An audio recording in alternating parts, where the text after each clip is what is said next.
Hello student, आप सभी का आपके अपने यूट्यूब चैनल आमंत्रण क्लासेज में मैं शंकर झा स्वागत करता हूं। आज के इस सेशन में हम लोग बिहार के भूगोल पर आधारित एक टॉपिक पर डिस्कशन करेंगे जो आने वाले जो 67वीं बीपीएससी का प्रीलिम्स एग्ज़ाम है। और न केवल 67वीं बीपीएससी बल्कि जो सीडीपीओ का प्रीलिम्स एग्ज़ाम होने वाला है उसमें आपके लिए निसंदेह इस टॉपिक से एक दो प्रश्न रहते हैं। और साथ ही साथ मैं डिस्कशन इस प्रकार से इस टॉपिक का करूंगा ताकि आप इस टॉपिक को मेंस के दृष्टिकोण से भी कॉन्सेप्चुलाइज कर सकें कि अगर सीडीपीओ और 67वीं बीपीएससी में मेंस पर इस पर आधारित प्रश्न आता है तो आप आराम से उसको हल कर सकते हैं। तो क्लास की शुरुआत करने से पहले आपको अपने YouTube चैनल और आपका जो आमंत्रण क्लासेज ऐप है इस पर क्या क्या सुविधाएं मिलती है। इस पर आपको यूपीएससी और राज्य लोक सेवा आयोग के लिए राष्ट्रीय और अंतर्राष्ट्रीय समसामयिकी का बिल्कुल विश्लेषणात्मक क्लास मिलता है प्री और मेंस के दृष्टिकोण से। दूसरा, आपको प्रारंभिक और मुख्य परीक्षा के लिए टेस्ट सीरीज भी मिलेगा, टेस्ट सीरीज का एनालिसिस होगा, उसका PDF मिलेगा, मॉडल आंसर मिलेगा। तीसरा, सामान्य अध्ययन के सभी विषयों का आपके लिए क्लास लेक्चर उपलब्ध होगा। आपको अभी करेंट अफेयर्स और पॉलिटी की क्लास मिल रही है, साथ ही साथ आप हिस्ट्री का, ज्योग्राफी का सभी क्लास आपको मिलेगा। भूगोल और इतिहास ऑप्शनल पेपर का क्लास भी आपके लिए उपलब्ध कराया जाएगा और आने वाले समय में निबंध की कक्षाएं भी आपके लिए आयोजित कराई जाएगी। किस तरीके से आप बेहतर निबंध लिखें, निबंध में क्या आप इंक्लूड करें ताकि आप अच्छे नंबर उसमें प्राप्त कर सकें। इस संदर्भ में यदि आपके पास किसी भी प्रकार की क्वेरी है तो आप मेरे मोबाइल नंबर पर हमसे व्हाट्सएप कर सकते हैं या बात कर सकते हैं। और ये मेरा टेलीग्राम लिंक है, आप इसे ज़रूर ज्वाइन कर लीजिए ताकि क्लास से संबंधित जो PDF होता है, क्लास लिंक होता है, क्लास मटेरियल सभी कुछ आप यहाँ से प्राप्त कर सकते हैं। और जैसे मैंने पहले भी कहा कि मेरा क्लास जो है आप मेरे ऐप पर भी देख सकते हैं, जो आमंत्रण क्लासेज ऐप है।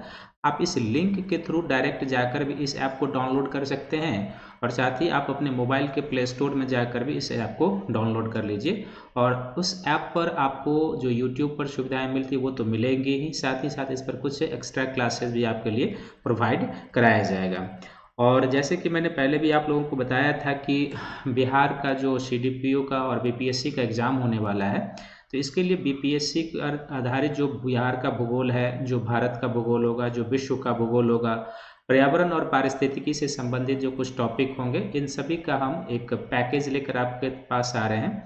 ये सभी क्लासेज आमंत्रण क्लासेज ऐप पर लाइव चलेगी। 25 नवंबर से होगा, 4 PM से 5 PM इसका समय होगा और 1100 रुपया इसका नॉमिनल फ़ी है। तो यदि आप इस क्लास को ज्वाइन करना चाहते हैं, इसके लिए मैंने आज पहला क्लास आप लोगों के लिए फ्री रखा है ताकि आप क्लास को देखें, जज करें क्वालिटी को और फिर आप इसमें रजिस्ट्रेशन कराएं, अपना इनरोल कराएं और 25 तारीख से होने वाले क्लास में आप पार्टिसिपेट करें।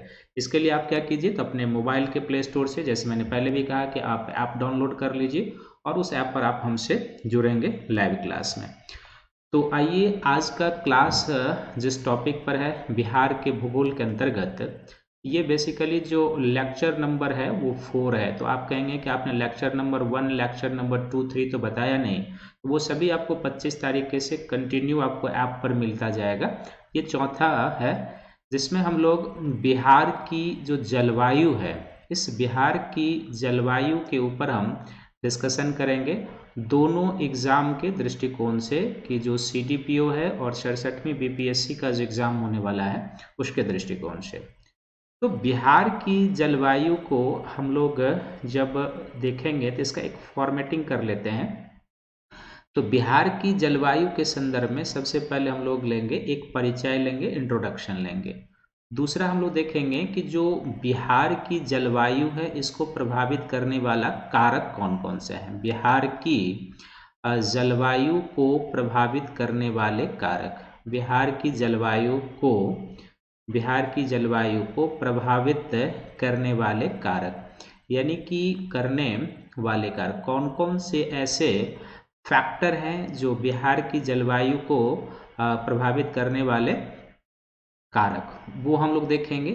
फिर हम लोग देखेंगे तीसरा इसमें कि जो बिहार की जलवायु की विशेषता है, तो बिहार में हम लोग मौसमी सीजन देखेंगे। बिहार में जो ऋतुएं होती है मूल रूप से, या मौसमी सीजन जिसको आप कहेंगे, मौसमी सीजन और उसकी जो विशेषताएं होती है, मौसमी सीजन एवं उसकी विशेषता।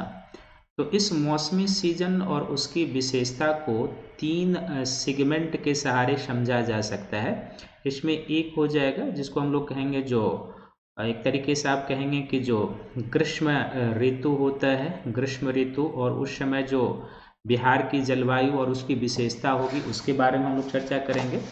दूसरा जो सीजन होता है जिसको हम लोग वर्षा ऋतु कहेंगे, तो जो वर्षा ऋतु है तो वर्षा ऋतु और उसकी जो मौसमी विशेषता हो जाएगी वो। और तीसरा हम लोग देखेंगे जो शीत ऋतु है, विंटर का सीजन है, तो शीत ऋतु और उसकी जो मौसमी विशेषता है वो क्या है। फिर हम चौथा सेक्शन इसमें चलेंगे, निष्कर्ष पर चलेंगे कि किस तरीके से बिहार की जलवायु को फाइनली हम लोग समझेंगे। तो बिहार की जलवायु को प्रभावित करने वाले जो कारक होंगे, इस कारक को हम लोग बड़े तौर पर देखें तो 2 सेक्शन में बांटकर समझ सकते हैं।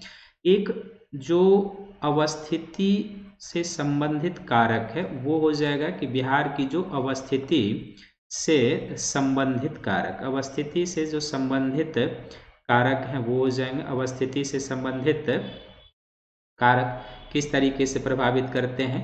दूसरा हम लोग देखेंगे कि जो अवस्थिति के साथ साथ क्या है कि जो वायुमंडलीय फैक्टर है, तो जो वायुमंडलीय फैक्टर है वो कौन सा फैक्टर है, वायुमंडलीय कारक जो बिहार की मौसमी दशा को प्रभावित करता है, इसके बारे में हम लोग चर्चा करेंगे। तो बिहार की जलवायु का एक परिचय लेंगे। परिचय के बाद हम लोग बिहार की जलवायु को जो प्रभावित करने वाले कारक है उसको जानेंगे, जिसको 2 पॉइंट के सहारे, और इस पॉइंट में भी कई सारे सब पॉइंट आएंगे। तो अवस्थिति से संबंधित कारक, फिर वायुमंडलीय कारक के अंतर्गत हम लोग देखेंगे कि कौन कौन से फैक्टर हैं जो बिहार की जलवायु को प्रभावित करते हैं। फिर बिहार में मौसमी सीजन और उसकी जो विशेषता है उसके संदर्भ में जानेंगे। तो मौसमी सीजन में ग्रीष्म ऋतु और इसमें कौन कौन से फैक्टर होते हैं बिहार के मौसम को प्रभावित करने वाले। इसी तरीके से वर्षा ऋतु और उसके फैक्टर, शीत ऋतु और उसके फैक्टर, और फिर हम लोग इसमें निष्कर्ष निकालेंगे। तो आइए सबसे पहले बिहार की जो जलवायु है इसके लिए हम लोग किस तरीके से इसका इंट्रोडक्शन लेते हैं। तो बिहार की जलवायु का जब हम लोग परिचय लेते हैं, इंट्रोडक्शन लेते हैं, तो बिहार की जलवायु के परिचय या जो इंट्रोडक्शन हम लोग लेंगे तो सबसे पहले एक इसका दृष्टिकोण हो जाएगा कि अक्षांश के दृष्टिकोण से हम लोग देखें, अक्षांश के दृष्टिकोण से। तो बिहार की यदि अक्षांशीय दशा आपको याद हो, और उतना ना भी याद हो तो कम से कम इतना तो हम याद रख ही सकते हैं कि भौगोलिक दृष्टिकोण से बिहार की जो अवस्थिति है वो कर्क रेखा के उत्तर में है। तो कर्क रेखा के उत्तर का जो अक्षांश होता है ग्लोब स्तर पर, उसको हम लोग क्या कहते हैं, लगभग 23 डिग्री से लेके जो 40-45 डिग्री बीच के अक्षांश का क्षेत्र होता है नॉर्दर्न हेमिस्फीयर में और साउदर्न हेमिस्फीयर में, उसको हम लोग क्या कहते हैं, उपोष्ण कटिबंध कहते हैं। जैसे आप इस डायग्राम पर इसको समझ सकते हैं कि जैसे ये इक्वेटर हो जाए 0 डिग्री अक्षांश, इसको हम लोग मान लेंगे कि ये सारे 23 डिग्री नॉर्थ अक्षांश है जिसको कर्क रेखा कहेंगे, और हम इसे 40 या 45 डिग्री नॉर्थ अक्षांश मान लेंगे। तो इसके बीच का जो एरिया होता है इसको उत्तरी गोलार्ध में भी और दक्षिणी गोलार्ध में भी हम लोग क्या कहते हैं, सब ट्रॉपिकल जोन कहते हैं, उपोष्ण कटिबंध कहते हैं। तो अक्षांशीय दृष्टिकोण से बिहार की जो जलवायु हो जाएगी वो क्या हो जाएगा, उपोष्ण कटिबंधीय जलवायु के अंतर्गत आता है। ये किसके अंतर्गत आता है, उपोष्ण कटिबंधीय जलवायु। किसके अंतर्गत, उपोष्ण कटिबंधीय जलवायु के अंतर्गत आता है, क्योंकि बिहार का जो लैटिट्यूडनल एक्सटेंशन है वो इसी के बीच में है। तो उपोष्ण कटिबंधीय जलवायु के अंतर्गत ये आता है। दूसरा इसको हम लोग कह सकते हैं कि बिहार की जो जलवायु है वो एक, इसके लिए क्या सकते, जो भौगोलिक लोकेशन है और समुद्र तट से दूरी के हिसाब से देखेंगे तो समुद्र तट से बिहार जो है लगभग 200 किलोमीटर दूर है। तो समुद्र तट से दूरी होने के कारण, कितना दूरी है, तो समुद्र तट से बिहार का जो डिस्टेंस है वो लगभग 200 किलोमीटर के आसपास है। तो समुद्र तट से दूर होने के कारण जो बिहार की ऑल ओवर जलवायु बनती है वो बनती है महाद्वीपीय प्रकार की जलवायु बनती है, महाद्वीपीय प्रकार की जलवायु, कॉन्टिनेंटल टाइप ऑफ क्लाइमेट कहते हैं। ऑल ओवर जो गंगा के मैदान की जलवायु है वो क्या है, महाद्वीपीय प्रकार की जलवायु है। और ये जो महाद्वीपीय प्रकार की जलवायु होती है इसकी दो विशेषता होती है। महाद्वीपीय प्रकार की जलवायु की दो विशेषता होती है। इसकी पहली विशेषता होती है महाद्वीपीय प्रकार की जलवायु की कि इसमें क्या होता है कि दैनिक और वार्षिक तापांतर काफी अधिक होता है। दैनिक और वार्षिक तापांतर, दैनिक और वार्षिक तापांतर क्या होता है, अधिक होता है। तो दैनिक और वार्षिक तापांतर जहां पर अधिक होता है वहां पर क्या होता है कि महाद्वीपीय टाइप की जलवायु पाई जाती है। और ऐसी जलवायु की दूसरी विशेषता होती है कि इसमें गर्मी और सर्दी यानी ठंड दोनों ही अधिक पड़ती है। इस प्रकार की जलवायु में जो गर्मी होती है, गर्मी और कोल्ड या जिसको हम लोग शीत कहेंगे, तो गर्मी और शीत या जिसको आप ठंड कह सकते हैं, दोनों ही अधिक पड़ती है, दोनों ही अधिक होती है, दोनों ही अधिक। आप बिहार की मौसमी दशा को याद कीजिए, आप देखेंगे कि जब मई जून का महीना आता है तो बिहार के कुछ जो गया सब है वहाँ का टेम्परेचर 46 डिग्री 47 डिग्री टेम्परेचर पहुँच जाता है। अभी जब जनवरी का महीना आएगा तो आप देखेंगे गया सबका टेम्परेचर 4 डिग्री 6 डिग्री के 10 डिग्री के आसपास आ जाता है। ये एनुअल डिफरेंसेस काफ़ी अधिक होता है और दैनिक तापांतर भी काफ़ी अधिक। तो जहाँ पर दैनिक तापांतर काफ़ी अधिक हो वहाँ पर और वार्षिक तापांतर अधिक हो वहाँ पर गर्मी और ठंडी दोनों ही अधिक पड़ती है। और ऐसी जलवायु जहाँ पर पाई जाती है उसको हम लोग क्या कहते हैं, महाद्वीपीय प्रकार की जलवायु। और ऐसी स्थिति बिहार की क्यों है, तो बिहार जो है सो समुद्र तट से लगभग 200 किलोमीटर दूर है, इसके कारण। तीसरा जो बिहार की जलवायु के लिए हम लोग शब्द प्रयोग करते हैं वो एक कह सकते हैं कि उष्ण कटिबंधीय भी कहते हैं कि उष्ण कटिबंधीय या उपोष्ण कटिबंधीय आर्द्र जलवायु आप कह सकते हो। इसको आप क्या कह सकते हो, उपोष्ण कटिबंधीय उष्णाद्र जलवायु भी हम लोग कहते हैं। बिहार के लिए एक और शब्द का प्रयोग करते हैं जलवायु के लिए, उष्णाद्र जलवायु, या ऑल ओवर देखेंगे तो कौन सा हो जाएगा, मानसून जलवायु। ऑल ओवर देखेंगे तो इसको हम लोग क्या कहेंगे, उष्णाद्र जलवायु। और फिर क्या है, उष्णाद्र जलवायु के साथ साथ इस प्रकार की जलवायु को हम लोग बिहार की जो जलवायु उसको ऑल ओवर क्या कहते हैं, मानसून जलवायु भी कहते हैं, मानसून जलवायु। वैसे बड़े तौर पर देखेंगे तो पूरे देश की ही जलवायु जो है सो मानसून टाइप की जलवायु पाई जाती है। तो अक्षांश के दृष्टिकोण से जो बिहार की जलवायु है वो क्या है, उपोष्ण कटिबंधीय जलवायु है। समुद्र तट से दूर होने के कारण लगभग 200 किलोमीटर की दूरी है इसकी बंगाल की खाड़ी से, इसके कारण यहाँ पर महाद्वीपीय प्रकार की जलवायु या संशोधित महाद्वीपीय प्रकार की जलवायु कहेंगे, जिसकी दो विशेषताएं होती है। एक, दैनिक और वार्षिक तापांतर यहाँ अधिक होता है, और ग्रीष्म और शीत दोनों ही यहाँ पर एक्सट्रीम टाइप का होता है। और तीसरा, हम बिहार की जलवायु के लिए एक और शब्द का प्रयोग करते हैं जिसको उष्णाद्र जलवायु या फिर मानसून जलवायु भी कहते हैं। तो प्रश्न यहाँ पर पूछा जा सकता है कि बिहार की जलवायु किस प्रकार से है, उष्ण कटिबंधीय जलवायु है, महाद्वीपीय प्रकार की जलवायु है, और उसमें ऑप्शन दे देगा, केवल एक चाहिए, केवल दो सही। और बिहार का ऑप्शन तो आप जानते हैं कि किस प्रकार से होता है, 5 ऑप्शन होते हैं। तो ये है। अब ये जो बिहार की जलवायु पाई जाती है, इस प्रकार की जलवायु को प्रभावित करने का फैक्टर कौन है या निर्मित करने का कारण, तो दूसरा सेक्शन हो जाएगा बिहार की जलवायु को प्रभावित करने वाले कारक। बिहार की जलवायु को प्रभावित करने वाले कारक, जलवायु को क्या है, तो बिहार की जलवायु को प्रभावित करने वाले कारक, प्रभावित करने वाले कारक। तो बिहार की जलवायु को प्रभावित करने वाले जो कारक हैं, इसमें से कुछ कुछ कारक जो हो जाएगा, क्या होगा आप उसको ध्यान से देखेंगे। तो हमने इसको क्या किया था कि 2 सेगमेंट में बांट दिया था। एक क्या हो जाएगा, जो बिहार की अवस्थिति है उससे संबंधित हो जाएगा, अवस्थिति से संबंधित, जो बिहार का लोकेशन है उससे संबंधित कारक जो हो जाएगा वो हो जाएगा। और दूसरा क्या हो जाएगा कि जो वायुमंडलीय फैक्टर है वो कैसे प्रभावित करता है, वायुमंडलीय कारक। तो वायुमंडलीय कारक या फिर मौसमी दशा जो आप कहेंगे वो भी हो जाएगा वायुमंडलीय कारक। और जैसे मैंने पहले कहा कि इसमें और ले सकते हैं कि जो स्थल और जल के डिफरेंसेस होते हैं ताप का, तो वो अवस्थिति वाले में आ जाएगा। तो अवस्थिति से संबंधित जो पहला फैक्टर हो जाएगा जो बिहार के मौसम और जलवायु को प्रभावित करता है, वो सबसे पहले क्या हो जाएगा, समुद्र तल से ऊंचाई। समुद्र सी लेवल से क्या है कि समुद्र तल से ऊंचाई जो है वो बिहार के मौसम और जलवायु को प्रभावित करता है। दूसरा जो अवस्थिति संबंधित कारक हो जाएगा वो क्या हो जाएगा, समुद्र तट से दूरी। समुद्र तट से क्या हो जाएगा, समुद्र तट से दूरी। ये कैसे प्रभावित करते हैं अभी डिस्कशन करेंगे। तीसरा हो जाएगा जो बिहार की अक्षांशीय लोकेशन है वो इसको प्रभावित करता है। जो अक्षांशीय विस्तार है और लोकेशन है वो इसको प्रभावित करेगा। और चौथा जो है इसमें अवस्थिति के संबंध में वो हो जाएगा हिमालय की स्थिति, हिमालय की जो अवस्थिति है वो।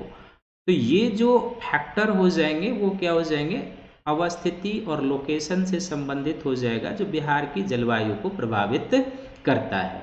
वायुमंडलीय कारकों में जो अब दशाएं हो जाएंगी जो बिहार की जलवायु को विशेष रूप से प्रभावित करता है, उसमें एक क्या हो जाएगा, जाहिर सी बात है कि यहाँ पर एक हो जाएगा जिसको हम लोग कहते हैं मानसून पूर्व जो वर्षाएं होती है वो मानसून पूर्व बौछारें। मानसून पूर्व जो वर्षा होती है वो एक प्रभावित करती है।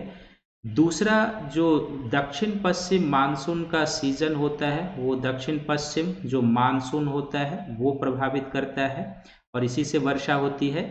तीसरा हमारे यहाँ क्या होता है कि जो लू पवनें होती है जो ग्रीष्म ऋतु में चलती है, तो लू पवनों का प्रभाव होता है। फिर चौथा जो होता है वो पश्चिमी विक्षोभ का प्रभाव होता है। पश्चिमी विक्षोभ का, किसका प्रभाव होता है, पश्चिमी विक्षोभ का। और फिर शीत ऋतु में जो कोल्ड वेव का इम्पैक्ट होता है, शीत लहर का या ओला वृष्टि कभी कभी हो जाती है इसका। तो ये सारे क्या हो जाएंगे, वायुमंडलीय कारक या मौसमी दशा के अंतर्गत। तो समुद्र तल से ऊंचाई जो है ये कैसे बिहार के मौसम और जलवायु को प्रभावित करता है, तो वो आपको ध्यान से रखना। तो ऑल ओवर बिहार की समुद्र तल से जो ऊंचाई है वो कितनी है, 53 मीटर के आसपास है। तो 53 मीटर आसपास है। हालांकि समुद्र तल से ये बहुत ऊंचा नहीं हुआ 53 मीटर, लेकिन इसके बावजूद भी क्या है कि समुद्र तल से जैसे जैसे ऊंचाई बढ़ती है तो हम लोग जानते हैं कि प्रति 165 मीटर की ऊंचाई पर क्या होता है, 1 डिग्री से तापमान कम हो जाता है। हालांकि ये 53 मीटर की ऊंचाई है तो बहुत बड़ा फैक्टर ये नहीं प्ले करता है, लेकिन इसके बावजूद भी क्या है कि ये बिहार की जलवायु को विशेष रूप से प्रभावित करेगा।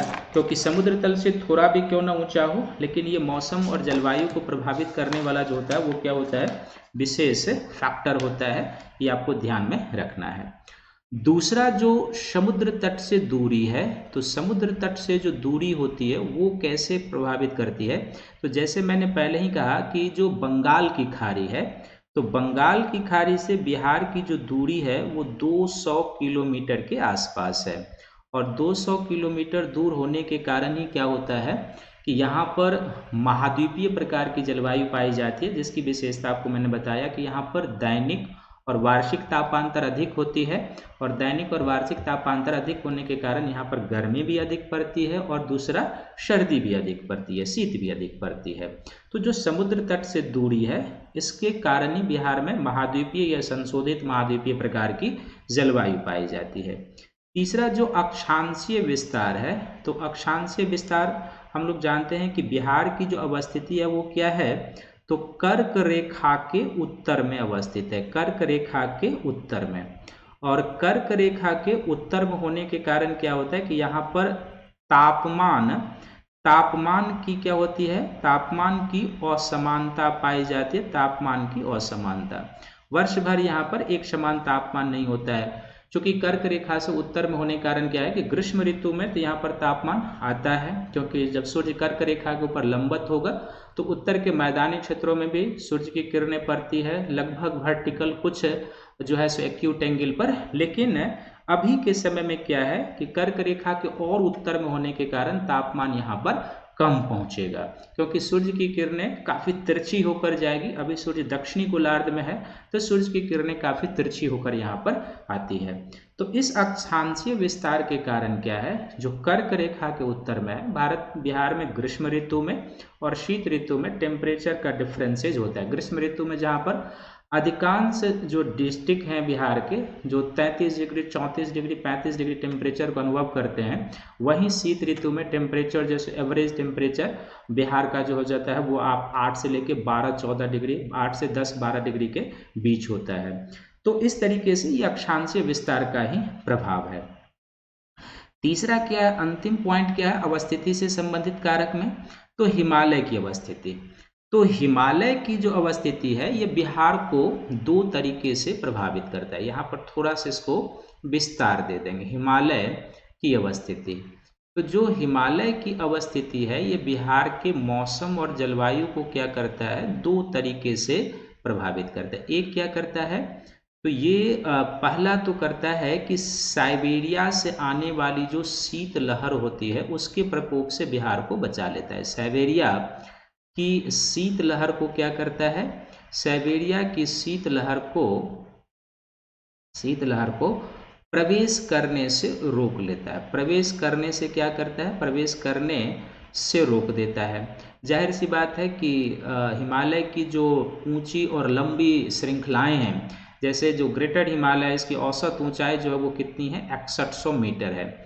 ये जो ग्रेटर हिमालय की औसत ऊंचाई 6100 मीटर, इसकी जितनी हाइट है और जो लंबी श्रृंखलाएं हैं, ये क्या करता है कि जैसे आप देख लो कि ये ग्रेटर हिमालय को यदि हम मान लें यहाँ पर, और इसकी जो ये ऊंची ऊंची श्रृंखलाएं और ये जो लंबी श्रृंखलाएं हैं, ये क्या करती है कि साइबेरिया से जो आने वाली शीत ऋतु में शीत लहरें होती है उसको क्या करता है कि बिहार में प्रवेश करने से रोक देता है। हमारा बिहार कहाँ पर हो जाएगा, यहीं पर हो जाएगा। तो इसको क्या करता है, ये प्रवेश करने से रोक देता है।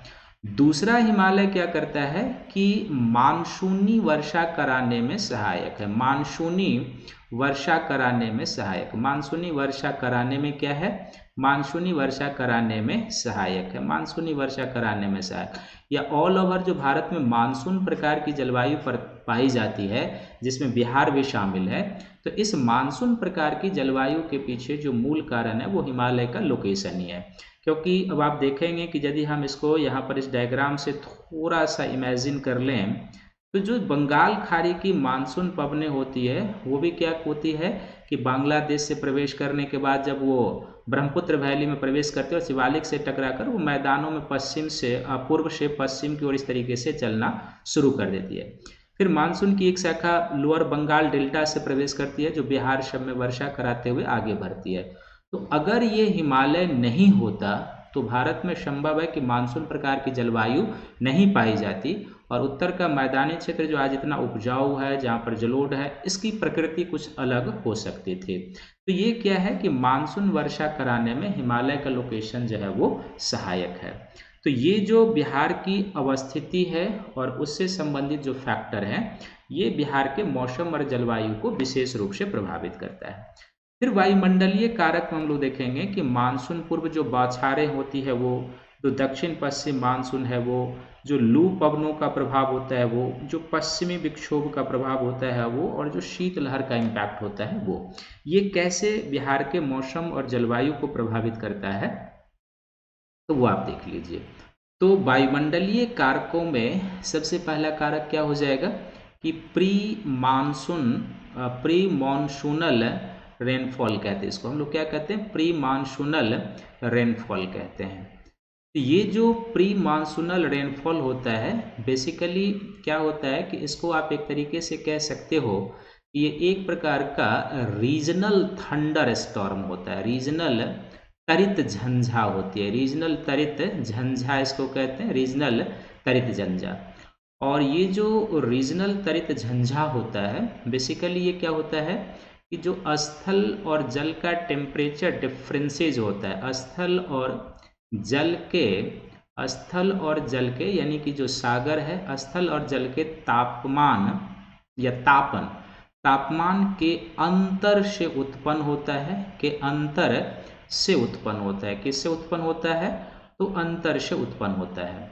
और ये जो तरित झंझाएं होती है, तरित झंझा हम लोग इसमें क्यों कहते हैं इसको, क्योंकि इसमें बड़े पैमाने पर क्या होता है, बिजली चमक होती है, जो बिजली गिरना हम लोग कहते हैं ना, इसीलिए आप देखते होंगे कि इसके कारण बहुत सारे लोगों की मृत्यु भी होती है बिहार, झारखंड और यूपी सब में। तो बिजली चमक या गिरना जिसको कहते हैं, ये इसमें काफ़ी होता है। दूसरा इसमें क्या होता है कि कभी कभी इसमें ओला भी पड़ने लगता है। तो जब बिजली गिरे, ओला पड़ने लगे, साथ ही साथ मूसलाधार बारिश हो, हैवी रेनफॉल, मूसलाधार वर्षा, और मूसलाधार वर्षा के साथ साथ क्या है कि मेघ गर्जन भी काफ़ी अधिक हो, तो इन सारी घटनाओं को सामूहिक रूप से हम लोग क्या कहते हैं, मौसमी स्थिति को तरित झंझा कहते हैं, थंडर स्टॉर्म कहते हैं। और ये थंडर स्टॉर्म क्यों उत्पन्न हो रहा है, तो स्थल और जल के तापमान से। और इसकी जो समय होता है, ये बेसिकली कब होता है, तरित झंझाएं कब बनती है, तो ये तरित झंझा अप्रैल और मई के महीने में, विशेष रूप से मई के महीने में विशेष रूप से बनता है। हमारे यहाँ बिहार में क्या होता है कि लगभग 10 से 20 जून के बीच मानसून, दक्षिण पश्चिम मानसून का प्रवेश हो जाता है।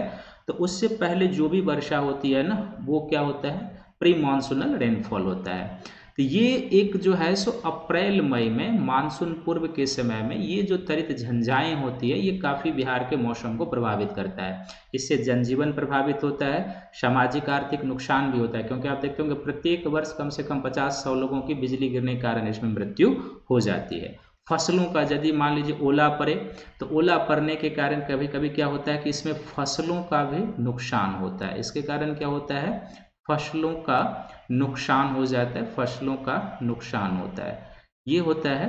और ये जो होता है मानसूनल रेनफॉल जो इस समय होता है, ये बेसिकली एक तरीके से आम की फसल के लिए भी क्या होता है, लाभदायक, आम की फसल के लिए लाभदायक। हालांकि इसमें आम काफ़ी टूटते भी हैं, क्योंकि तेज जो है सो बौछारें होती है, काफ़ी तेज गति की हवा, लेकिन जो वर्षा होती है तो आम के फसल को क्या करता है, बड़ा कर देता है। आम की फसल के लिए क्या होता है, लाभदायक होता है, आम की फसल के लिए लाभदायक। और इसी प्रकार की जो प्री मानसूनल रेनफॉल होता है ना, दक्षिण भारत में केरल कर्नाटक में, उसी को मैंगो सावर या आम्र वर्षा के रूप में जाना जाता है। तो जो प्री मानसूनल रेनफॉल होता है, ये भी क्या करता है कि इस समय प्रभावित करता है। तो ये हुआ। दूसरा जो बिहार के मौसम को प्रभावित करता है, वो बेसिकली क्या है, दक्षिण पश्चिम मानसून है। तो दक्षिण पश्चिम मानसून जो है वो आप देखोगे तो दक्षिण पश्चिम मानसून जो है बिहार में कब प्रवेश कर जाता है, तो बिहार में ये लगभग 10 जून से लेके 20 जून के मध्य प्रवेश कर जाता है। 10 से 20 जून के मध्य प्रवेश कर जाता है, कभी कभी इसमें मध्य प्रवेश, ये इसका जो है एक आदर्श समय है, लेकिन कभी कभी इसमें आगे पीछे हो सकता है, क्योंकि मानसून एक जो है सो बृहत परिघटनाओं वाला तंत्रीय सिस्टम है। तो जिन परिघटनाओं से मानसून पवन उत्पन्न होती है, उसमें यदि किसी एक में भी व्यवधान उत्पन्न होता है, तो फिर क्या होगा, या तो मानसून विलंब से आएगा या पहले आ सकता है, कुछ इस तरीके से। हाँ, लेकिन ये ध्यान रखना है कि ये एक आदर्श एक्चुअल कंडीशन है, जिसके बीच में मानसून क्या होता है कि बिहार में प्रवेश कर जाता है। और दूसरा क्या है कि ये जो बिहार में मानसून, दक्षिण पश्चिम मानसून, तो बिहार में जो मुख्य रूप से वर्षा होती है, और मुख्य रूप से क्या टोटली जो बिहार में वर्षा होती है, वो बंगाल की खाड़ी की जो मानसून पवनें होती है, बंगाल खाड़ी की मानसून पवनों से होती है। किस पवन से, तो बंगाल खाड़ी की मानसून पवन से होती है, बंगाल खाड़ी। क्योंकि बिहार जो है वो कहाँ पर है, बंगाल खाड़ी के नज़दीक है। यहाँ पर ये ध्यान में रखेंगे कि बिहार में अरब सागर की मानसून शाखा से वर्षा नहीं होती है, केवल बंगाल खाड़ी की जो मानसून पवनें होती है, कुछ इस तरीके से बिहार का मानचित्र है। तो आप इसको जब देखोगे ना, तो कुछ इसी तरीके से आपको मिलेगा यहाँ पे। तो यहाँ पर क्या है ना कि कुछ इस तरीके से डायग्राम भी आप बनाना सीख जाएंगे, आपके लिए ज़्यादा फायदेमंद रहेगा। तो इस तरीके से यहाँ पर बिहार का लोकेशन हो जाएगा। तो बंगाल खाड़ी की जो मानसून पवनें होती है ना, ये शिवालिक को फॉलो करते हुए जो है सो बिहार के जो भावर तराई रीजन सब है, उसमें ये वर्षा कराते हुए आगे निकलता है। और इसी तरीके से क्या होता है कि एक जो बंगाल डेल्टा से मानसून पवनें प्रवेश करती है, वो मध्य बिहार सब के क्षेत्रों में वर्षा कराते हुए आगे निकल जाती है। तो ये जो है सो बिहार में क्या है कि बंगाल की खाड़ी से मुख्य रूप से मानसून पवनों जो प्रवेश करती है उससे वर्षा होती है। अब ये जो बिहार में मानसून पवनों से होने वाली वर्षा होती है, तो ये जो वर्षा होती है बिहार में, लगभग टोटल वर्षा का 90% भाग, बिहार में जितनी वर्षा होती है उसका 90% भाग कब हो जाता है? दक्षिण पश्चिम मानसून से होता है। दक्षिण पश्चिम मानसून से होता है, दक्षिण पश्चिम मानसून से। और दक्षिण पश्चिम मानसून से उसके बाद जो शेष 10% वर्षा है, तो दक्षिण पश्चिम मानसून कहने का क्या अर्थ हुआ कि ये ग्रीष्म ऋतु में इतनी वर्षा हो जाती है। कब हो जाती है? ये वर्षा होती है ग्रीष्म ऋतु में, ग्रीष्म ऋतु में। शेष जो 10% वर्षा होती है ये कब होती है? शीत ऋतु में होती है, शीत ऋतु में। और ये जो शेष 10% वर्षा होती है शीत ऋतु में, ये बेसिकली किससे होती है? तो आगे हम लोग पढ़ेंगे कि ये 10% वर्षा बेसिकली क्या होती है कि पश्चिमी विक्षोभ से होती है, पश्चिमी विक्षोभ से होती है। तो यहाँ पर ये ध्यान में रखेंगे कि बिहार का ऑल ओवर जो वर्षा है वो किससे हो रहा है? बंगाल खाड़ी की मानसून से। और यहाँ पर यदि आप डायरेक्शन निकाल लो तो ये क्या होगा? नॉर्थ होगा, ये साउथ होगा, ये ईस्ट होगा और ये वेस्ट है। तो बिहार में वर्षा की जो मात्रा होती है ना, जैसे जैसे आप पूर्व से पश्चिम की ओर जाओगे वर्षा की मात्रा कम होने लगती है, क्योंकि बिहार में अरब सागर के मानसून शाखा से वर्षा होती नहीं है, बंगाल खाड़ी। तो बिहार में बंगाल खाड़ी की मानसून पवनें कहाँ से प्रवेश करेगी? तो इसके पूर्वी भाग से। इसलिए किशनगंज हुआ, कटिहार हुआ, पूर्णिया हुआ, इन सबों में क्या होती है कि वर्षा जो होती है वो अधिक होती है। ये आपको ध्यान में रखना है। फैक्ट भी बाद में आपको बताएंगे कि बिहार में सबसे अधिक वर्षा किस जिले में होती है, सबसे कम वर्षा किस जिले में होती है, ये भी आपको बता देंगे कि। लेकिन अभी जो कॉन्सेप्चुअल एरिया है आप उसको यहाँ पर ध्यान से समझेंगे। तो ये ध्यान में रखना है कि ये जो टोटल वर्षा होती है बिहार में जो औसत वार्षिक वर्षा है ना वो 112 सेंटीमीटर है। ये 112 सेंटीमीटर औसत वार्षिक वर्षा है। और ये जो 112 सेंटीमीटर औसत वार्षिक वर्षा, इसी का आपको बताया कि इसका जो 90% भाग है वो कब हो जाता है? तो ग्रीष्म ऋतु में दक्षिण पश्चिम मानसून के समय। और इसका जो 10% भाग है वो कब होता है? शीत ऋतु में पश्चिमी विक्षोभ से। ग्रीष्म ऋतु में क्या होता है कि जो दक्षिण पश्चिम मानसून से वर्षा होती है उसमें सर्वाधिक वर्षा यहाँ पर कौन सा डिस्ट्रिक्ट है बिहार का? किशनगंज है। तो सर्वाधिक वर्षा जो होता है वो किशनगंज में होता है। बिहार में सर्वाधिक वर्षा किशनगंज डिस्ट्रिक्ट में होता है। तो ये आपको ध्यान रखेंगे। और दक्षिण पश्चिम मानसून के समय जैसे जैसे हम पूर्व से पश्चिम की ओर जाएंगे वर्षा की मात्रा कंसिस्टेंटली कम होते जाती है, ये आपको ध्यान में रखना है।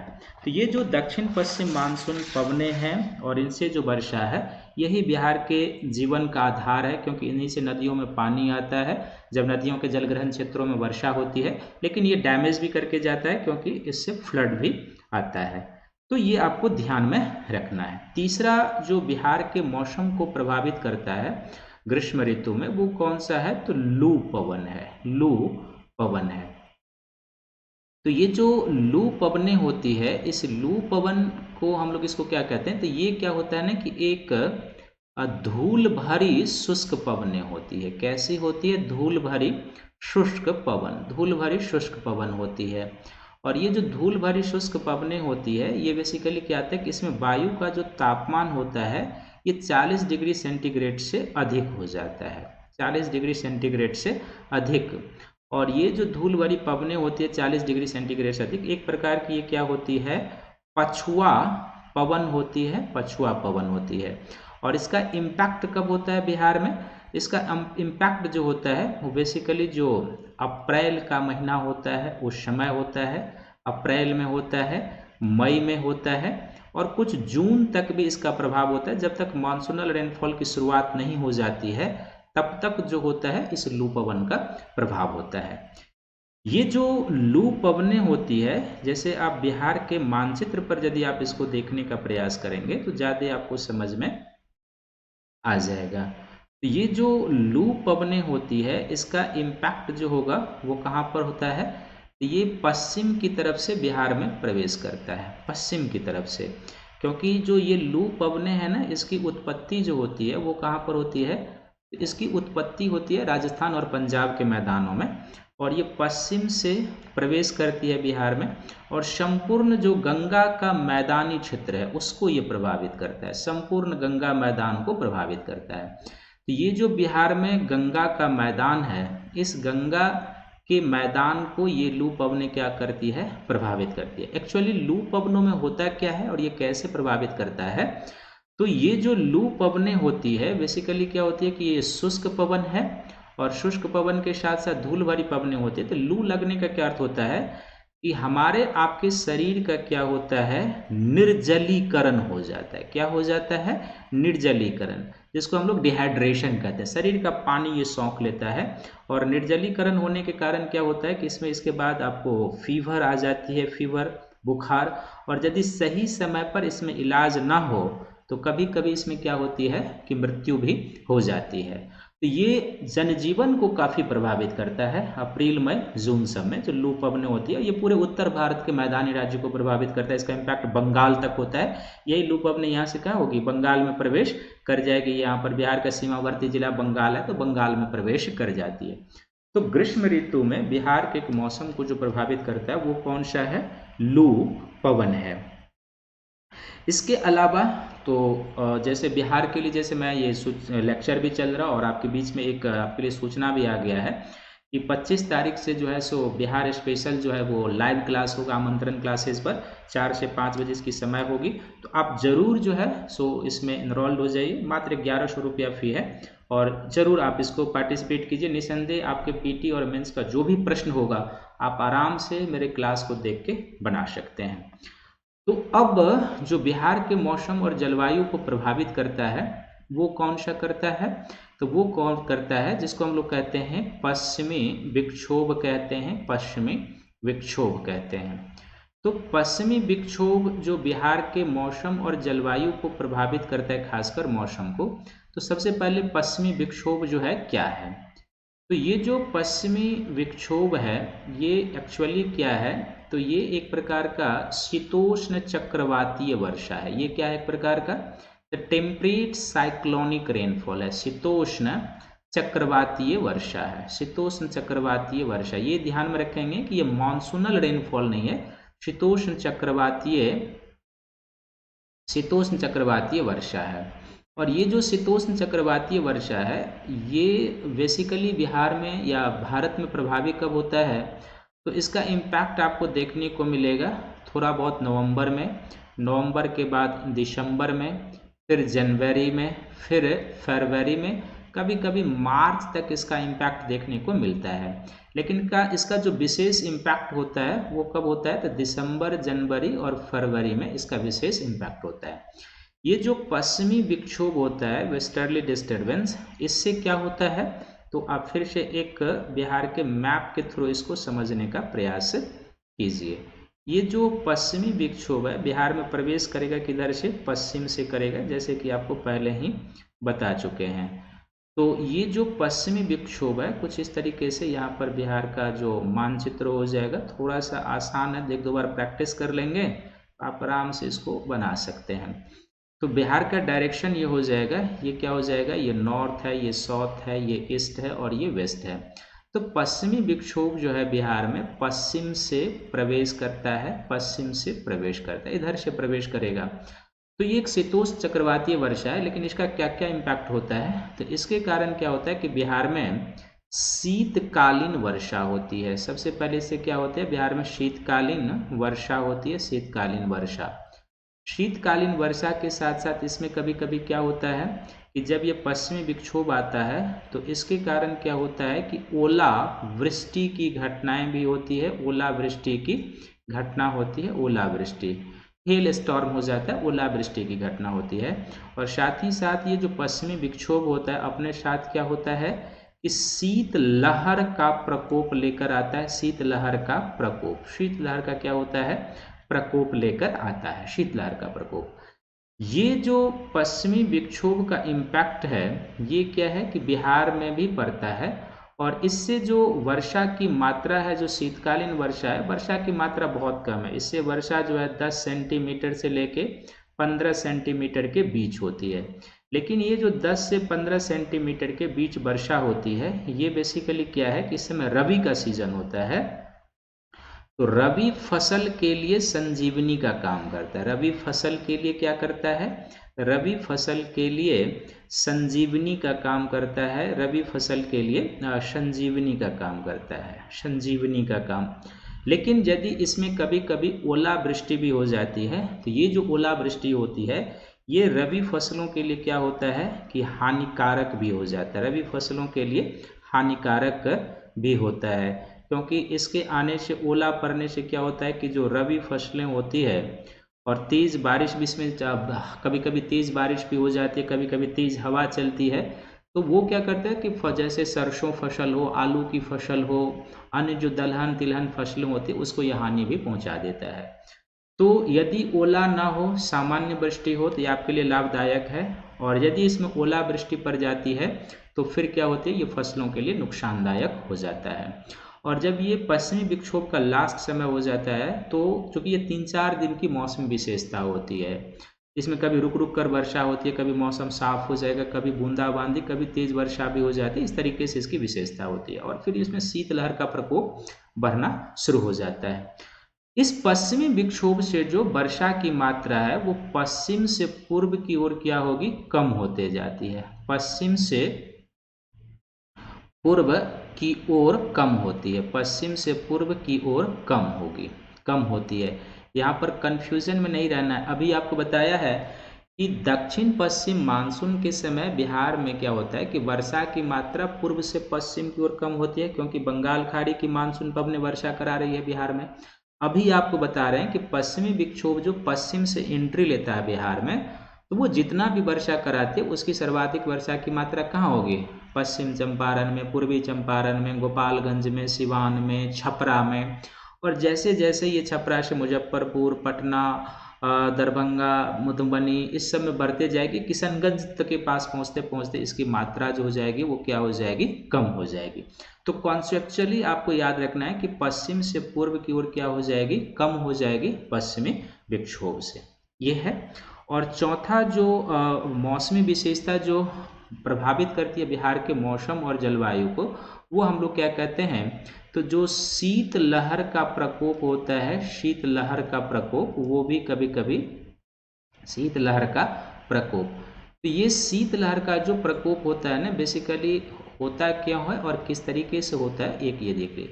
एक तो शीतलहर का प्रकोप बढ़ता है कि पश्चिमी विक्षोभ जब आता है, तो पश्चिमी विक्षोभ के लास्ट समय में, पश्चिमी विक्षोभ के पीछे से क्या होता है, पश्चिमी विक्षोभ के पीछे, चूंकि वो साइक्लोनिक सिस्टम होता है तो एक वेदर तंत्र बना के चलता है। तो पश्चिमी विक्षोभ के पीछे में क्या होता है, पीछे में शीत वायु राशि का एरिया होता है, शीत वायु राशि का, शीत वायु राशि का, कोल्ड एयर मास का होता है शीत वायु राशि। सिंपल सा अर्थ है कि ठंड पवन होता है। और जब ये शीत वायु राशि प्रवेश करती है बिहार में, तो इसके कारण क्या होता है कि शीतलहर का प्रकोप बढ़ जाता है। और दूसरा क्या है कि यदि पश्चिमी हिमालयन राज्यों में क्या होती है, हिमपात हो, पश्चिमी हिमालयन राज्यों में हिमपात होती है शीत ऋतु में, पश्चिमी हिमालयन राज्यों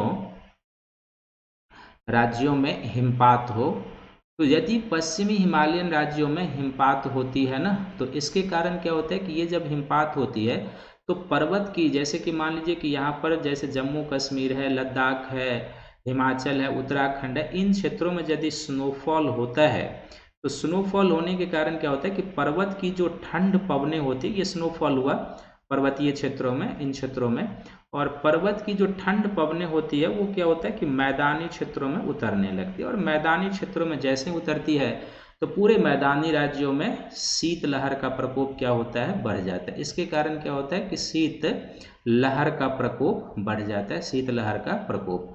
और इस शीतलहर के प्रकोप बढ़ जाने से कारण क्या होता है कि इस शीतलहर के प्रकोप बढ़ जाने से पाला पड़ने की घटना होने लगती है, फ्रॉस्ट पड़ने लगता है, पाला पड़ने लगता है, पाला पड़ने लगता है। और जब फ्रॉस्ट पड़ने लगे, पाला पड़ने लगे, तो जाहिर सी बात है कि ये जो फ्रॉस्ट होता है, पाला होता है, ये क्या करता है, फसलों को नुकसान पहुंचाता है। इस समय जो आलू की फसलें लगी रहती है, तो फसलों को ये क्या करता है, फसलों को नुकसान पहुंचाता है, पाला फसलों को नुकसान पहुंचाता है। तो इस तरीके से बिहार का जो मौसम और जलवायु है वो कुछ स्थलीय और जो अवस्थिति है उससे वो कंट्रोल होता है, और कुछ क्या होता है कि वो जो वायुमंडलीय कारक है उससे वो नियंत्रित होता है। तो कौन कौन सा कारक मैंने आपको अवस्थिति से संबंधित बताया है वो, और कौन कौन सा कारक आपको मैंने मौसमी या वायुमंडलीय कारक बताया है, इसको ध्यान में आप रखेंगे तो आपका कहीं भी प्रश्न पीटी में भी और मेंस में भी गलत नहीं होगा। अब ऋतु के हिसाब से यदि हम लोग देखेंगे, ऋतु के दृष्टिकोण से बिहार की विशेषता, ऋतु के दृष्टिकोण से, तो ऋतु के दृष्टिकोण से जैसे मैंने 3 सेक्शन बनाया था ऋतु के दृष्टिकोण से, तो ऋतु के दृष्टिकोण से या मौसमी दृष्टिकोण यदि हम लोग देखेंगे मौसमी दृष्टिकोण से, तो मौसमी दृष्टिकोण से जो मैंने 3 मेन टाइम बनाया था मौसमी दृष्टिकोण से, इसमें एक कौन था, तो एक मैंने इसमें बताया था ग्रीष्म ऋतु। एक कौन सा बताया था, ग्रीष्म का समय। तो ग्रीष्म के समय में दूसरा आपको क्या मैंने बताया था, ग्रीष्म के समय के साथ क्या बताया था, वर्षा का समय, वर्षा का समय। और वर्षा के समय के बाद जो तीसरा मैंने आपको बताया था वो कौन सा बताया था, शीत ऋतु का समय, शीत ऋतु का समय, शीत ऋतु का समय। तो इस दृष्टिकोण से यदि अब हम लोग बिहार के मौसम और जलवायु को देखेंगे तो बेसिकली क्या हो जाएगा कि ये जो शीत के दृष्टिकोण से आप देखेंगे तो बिहार की जो ग्रीष्म ऋतुएं हैं या जो इस तरीके की चीज़ें पड़ती है, तो एक तरीके से जब कैलकुलेट करेंगे हम तो किस तरीके से ये आएगा और किस प्रकार से होगा ये आपको ध्यान में रखना है। तो ग्रीष्म ऋतु में कैसे क्या होता है और किस तरीके से होता है, तो हम समझेंगे कैसे इसको, तो थोड़ा सा हमको इसको और सिंप्लीफाई करना होगा कि हम पहले इसे टर्म में बांट लेंगे। अभी जैसे मैंने आपको बताया था कि बिहार में दक्षिण पश्चिम मानसून कब प्रवेश करता है, तो 10 जून से लेके 20 जून के बीच प्रवेश कर जाता है। तो इस दृष्टिकोण से यदि देखेंगे तो ग्रीष्म ऋतु का समय कब से कब तक हो जाएगा, ये बेसिकली मध्य मार्च से मध्य जून तक का जो समय हो जाएगा, मध्य जून तक का ये हो जाएगा। इसी तरीके से वर्षा का जो समय हो जाएगा क्या हो जाएगा, जिसको दक्षिण पश्चिम मानसून का समय कहते हैं, ये मध्य जून से मध्य अक्टूबर तक, मध्य जून से कब तक हो जाएगा, तो मध्य अक्टूबर तक हो जाएगा, मध्य जून से मध्य अक्टूबर तक। और फिर शीत ऋतु कब हो जाएगा, क्लियर है कि ये मध्य अक्टूबर से लेके क्या हो जाएगा, मध्य अक्टूबर से मध्य मार्च तक हो जाएगा, मध्य अक्टूबर से कब हो जाएगा, मध्य मार्च तक। तो अब जब ये समय निर्धारित हो गया है तो अब इस प्रत्येक सीजन में क्या क्या विशेषताएं होती है और क्या क्या चीज़ें होती है ये हमें एक कर लेना। अब बहुत सारा चीज़ जो आप पीछे जान चुके हैं वो आप यहाँ पर इंक्लूड कर लेंगे, और कुछ जो नई चीज़ें मैं बताऊंगा वो आपको ध्यान में रखना है। तो सबसे पहले आप देखेंगे कि मध्य मार्च से मध्य जून तक का जो समय होता है, इस समय किन किन चीज़ों के प्रभाव में बिहार होता है, तो इस समय बिहार जो होता है सबसे पहले आपको बताना है कि लू पवनों के प्रभाव में होता है, लू पवनों के प्रभाव में। और लू पवनों के जो प्रभाव में होता है इसका क्या इम्पैक्ट होता है, किस तरीके से ये है आपको मैंने बताया है। दूसरा इस समय जो बिहार प्रभाव में होता है वो किसके प्रभाव में होता है, तो ये भी आपको बताया है कि बिहार इस समय तरित झंझा के प्रभाव में होता है, तरित झंझा के प्रभाव में। तो जो पीछे लेक्चर हुआ है उसमें आप जान चुके हैं कि तरित झंझा क्या होता है, किस तरीके से बनता है, हम इसे तरित झंझा क्यों कहते हैं। ये तरित झंझा के साथ साथ बिहार में इस समय क्या होता है, जो बंगाल में काल बैसाखी आता है, तो बंगाल में जो उत्पन्न होने वाला काल बैसाखी है या पूर्वोत्तर में जो कभी कभी नार्वेस्टर विंड उत्पन्न होता है, तो काल बैसाखी और नार्वेस्टर का भी प्रभाव होता है। काल बैसाखी क्या है, ये बैसाख महीने में यानी अप्रैल में बनता है, और ये बेसिकली क्या है कि बंगाल में उत्पन्न होता है, जिसमें काफ़ी तेज़ गति से पवनें चलती है और गरज के साथ बौछारें पड़ती है, छींटें पड़ती है। इसका इम्पैक्ट बिहार में भी होता है। और इसी तरीके से नार्वेस्टर है जो पूर्वोत्तर में उत्पन्न होता है और कुछ कुछ इम्पैक्ट बिहार में भी इसका हो जाता है। तो काल बैसाखी के इम्पैक्ट में भी ये होता है। और चौथा क्या होता है कि उच्च तापमान बिहार में इस समय अंकित किया जाता है, उच्च तापमान अंकित किया जाता है, उच्च तापमान अंकित होता है। खासकर इस समय जैसे मैंने पहले भी बताया कि चूंकि सूर्य इस समय कहाँ पर होगा, जून तक आते आते वो कर्क रेखा पर आ जाता है। तो अधिकांश जो बिहार के जिले हैं उसमें 35 डिग्री से लेके 45 डिग्री के बीच आपको टेम्परेचर मिलेगा। गया सबका टेम्परेचर इस समय 45-46 डिग्री तक पहुंच जाता है। तो ये इस समय ध्यान रखना है। अब जो मध्य जून से लेके मध्य अक्टूबर तक जो वर्षा का समय है वो बेसिकली क्या है, तो सबसे पहले तो आपको यही जान लेना है कि ये इस समय बिहार किसके प्रभाव में होता है। तो इस समय बिहार दक्षिण पश्चिम मानसून के प्रभाव में होता है, दक्षिण पश्चिम मानसून के प्रभाव में। और जो बिहार इस समय दक्षिण पश्चिम मानसून के प्रभाव में होता है तो 10 जून से लेके अब 20 जून के बीच लगभग पहुंच जाता है मानसून। कभी कभी आगे पीछे होता है लेकिन कॉन्सेप्ट आपको यही ध्यान में रखना है। दूसरा इस समय क्या होता है कि जैसे मैंने पहले बताया कि मूल रूप से बिहार में जो वर्षा होती है किससे, तो बिहार में इस समय बंगाल की खाड़ी की मानसून पवनों से वर्षा होती है। बंगाल खाड़ी की मानसून पवन से, बंगाल खाड़ी की मानसून पवन से वर्षा होती है, मानसून पवन से।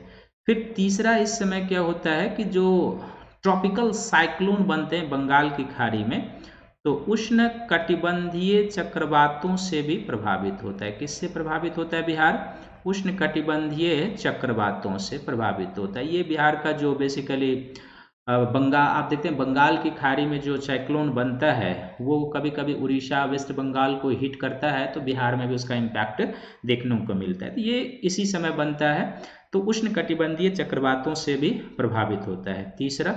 और चौथा जो इस समय होता है, जैसे मैंने पहले बताया कि औसत वार्षिक वर्षा कितनी है बिहार की, आपको याद रखना है। औसत जो वार्षिक वर्षा है बिहार की, औसत वार्षिक वर्षा वो 112 सेंटीमीटर है। और ये जो 112 सेंटीमीटर है, तो हमने आपको बताया है कि इस समय दक्षिण पश्चिम मानसून के समय ये जो वर्षा है ये पूर्व से पश्चिम की ओर कम होते जाती है, ये आपको ध्यान में रखना है। और पांचवा ये जो वर्षा है यही जो है सो बिहार के लिए क्या है, एक आर्थिक आधार भी है और फ्लड का कारण भी बनता है। सर्वाधिक वर्षा वाला डिस्ट्रिक्ट इसी समय आपको याद रखना है। तो बिहार में जो सर्वाधिक वर्षा होती है वो कहाँ पर होती है, बिहार में सर्वाधिक वर्षा वाला जो जिला है वो पूर्वी जिला किशनगंज हो जाएगा, किशनगंज हो जाएगा। और जो न्यूनतम वर्षा होती है आप भी इसको एक बार चेक कर लीजिएगा, क्रॉस चेक कर लीजिएगा, अभी मैं आपको बता देता हूँ।